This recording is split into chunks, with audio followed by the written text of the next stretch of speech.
Assalamualaikum warahmatullahi wabarakatuh. Perkenalkan saya Aliana Lafaira, lokal 1C Ekonomi Syariah semester 1 akan mempresentasikan tentang pengantar ilmu ekonomi dengan tujuan untuk menyampaikan materi tentang ilmu ekonomi. Pengertian ilmu ekonomi. Ekonomi berasal dari kata oikos dan nomos dari bahasa Yunani, yaitu berarti pengaturan rumah tangga dan masyarakat atau kepemilikan atau manajemen of household or of state. Ilmu ekonomi yaitu ilmu pengetahuan yang mempelajari tingkah laku atau individu dan masyarakat dalam menentukan pilihan atau choosing untuk menggunakan sumber daya atau resources dalam rangka memenuhi kebutuhannya yang tidak terbatas dengan barang dan jasa yang sifatnya terbatas. Pembagian ilmu ekonomi yaitu dibagi menjadi dua, yaitu ekonomi konvensional dan ekonomi syariah. Pembagian ilmu ekonomi konvensional yaitu pertama ilmu ekonomi positif, yaitu ilmu yang menerangkan masalah-masalah ekonomi dalam rangkaian sebab akibat untuk menjawab apa atau what, yaitu barang atau jasa yang akan diproduksi. Yang kedua, bagaimana atau how, yaitu cara memproduksinya. Yang ketiga,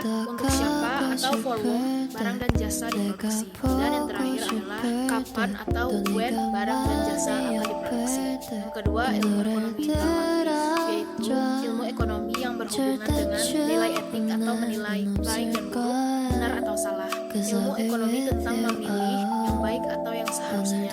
Ilmu ekonomi mulai dibicarakan sejak zaman Paisiokrates dan zaman merkantilisme hingga saat ini.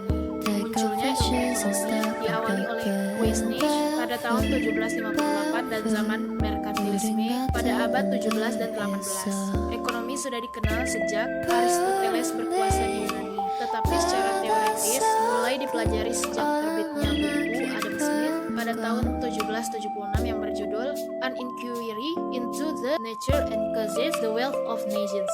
Ilmu ekonomi yang dikenalkan oleh Adam Smith tersebut dikenal dengan ilmu ekonomi mikro atau microeconomics. Selanjutnya pembagian teori ekonomi, yaitu yang pertama adalah descriptive economics, yaitu ilmu ekonomi yang mengumpulkan keterangan-keterangan faktual yang relevan mengenai suatu masalah ekonomi. Yang kedua, economics teori, yaitu ilmu ekonomi yang menjelaskan bagaimana bekerjanya sistem-sistem perekonomian. Ekonomi teori dapat dibagi menjadi dua, yaitu yang pertama microeconomics, yang kedua macroeconomics. Ketiga adalah applied economics, yaitu ilmu ekonomi yang menggunakan hasil-hasil pemikiran yang terkumpul dalam teori ekonomi untuk menerangkan deskripsi fakta-fakta yang dikumpulkan oleh ekonomi deskriptif. Masalah ekonomi adalah kelangkaan atau scarcity. Kelangkaan atau scarcity timbul akibat ketidakseimbangan antara yang pertama kebutuhan masyarakat dan yang kedua faktor produksi yang tersedia dalam masyarakat. Kemudian kebutuhan masyarakat terbagi menjadi dua, yaitu barang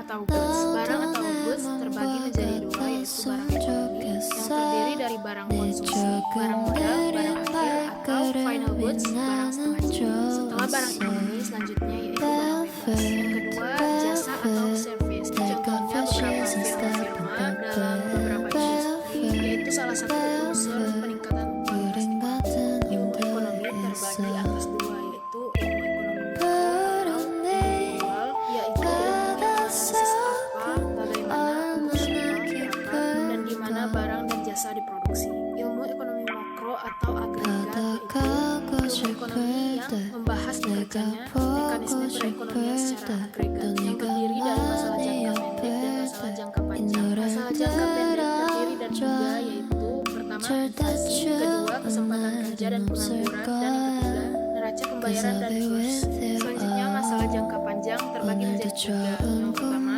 investasi, yang kedua pertumbuhan penduduk, dan yang ketiga pertumbuhan ekonomi. Alasan munculnya ekonomi makro. Yang pertama, ekonomi makro muncul karena ilmu ekonomi mikro tidak mampu menerangkan pertama, mengapa setiap negara menghadapi masalah pengangguran atau unemployment. Yang kedua, mengapa kenaikan harga atau price selalu diikuti kenaikan unemployment. Ketiga, mengapa perekonomian tidak tumbuh sama cepatnya. Yang keempat, mengapa perekonomian tidak stabil. Yang kedua, teori ekonomi makro dapat menjelaskan faktor-faktor yang mempengaruhi harga dan output pada masing-masing pasar. Dengan diketahui faktor-faktor yang mempengaruhi harga dan output, dapat diketahui pula faktor-faktor apa saja yang dapat dipengaruhi oleh pemerintah melalui kebijakan-kebijakannya. Kesimpulannya adalah presentasi ini membahas tentang konsep-konsep dasar analisis ekonomi, baik secara mikro maupun makro. Konsep tersebut dapat membantu dalam mempelajari ilmu ekonomi, lanjutan dan memahami